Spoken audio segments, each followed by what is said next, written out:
19 September সিঙ্গাপুরের এক রাতে জানা গেল ভারতের জনপ্রিয় গায়ক জুবিন গার্গ আর আমাদের সঙ্গে নেই। প্রথমে বলা হয়েছিল স্কুবা ড্রাইভিং এর এক দুর্ঘটনায় জীবন হারিয়েছেন তিনি, কিন্তু তদন্তে প্রকাশিত তথ্য রীতিমতো চাঞ্চল্যকর। জুবিনের মৃত্যু দুর্ঘটনা নয়, পরিকল্পিত হত্যাকাণ্ড। জুবিন গার্গকে বিষ খাইয়ে খুন করা হয়েছে, এমন দাবি করেছেন গ্রেফতার হওয়া গায়কের সহশিল্পী শেখরজ্যোতি গোস্বামী। তদন্তের বয়ানে জুবিন গার্গ হত্যার লোমহর্ষক বর্ণনাও দিয়েছেন তিনি। পাশাপাশি গায়ককে মৃত্যুর দিকে ঠেলে দেওয়া হয়েছে বলে পুলিশের কাছে অভিযোগ করেছেন জুবিনের আরেক সহশিল্পী পার্থপ্রতিম গোস্বামী। গ্রেফতার হওয়া সহশিল্পী শেখরজ্যোতি গোস্বামী জানিয়েছেন হত্যার আগে জুবিনকে বিষ খাইয়ে দেওয়া হয়েছিল।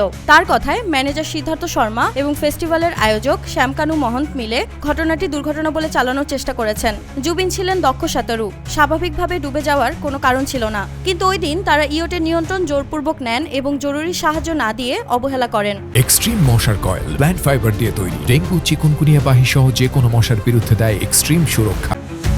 শেখর আরও বলেন, যাত্রীদের জীবন ঝুঁকির মধ্যে পড়েছিল। জুবিন যখন শ্বাসকষ্টে ভুগছিলেন তখনও সাহায্য না দিয়ে তার অবস্থাকে অ্যাসিড রিফ্লেক্স বলে উপেক্ষা করা হয়। এই অবহেলাই মৃত্যুকে ত্বরান্বিত করেছে। অন্য সহশিল্পী পার্থপ্রতিম গোস্বামী অভিযোগ করেছেন জুবিনকে মৃত্যুর দিকে ঠেলা হয়েছে। তিনি বলেন, জুবিনের মৃগের অসুস্থতা থাকা সত্ত্বেও তাকে রাতভর মদ্যপান করতে দেওয়া হয়। পরদিন সকালে জোর করে সমুদ্রে নিয়ে যাওয়া হয়। এটি মৃত্যুর মূল কারণ। পার্থপ্রতিম জানিয়েছেন এই দুজনকে তিনি কখনো ক্ষমা করবেন না। প্রাথমিক রিপোর্টে বলা হয়েছিল এটি একটি দুর্ঘটনা, কিন্তু সহশিল্পীদের দেওয়া বিবৃতিতে স্পষ্ট হয়ে ওঠে এটা সতর্কভাবে পরিকল্পিত হত্যাকাণ্ড। হত্যার স্থান ও সময় নির্বাচনও ছিল চক্রান্তমূলক। তদন্ত এখনো চলছে। ভক্তরা শোকাহত, কিন্তু তদন্তের ফলাফলের দিকে সকলের নজর।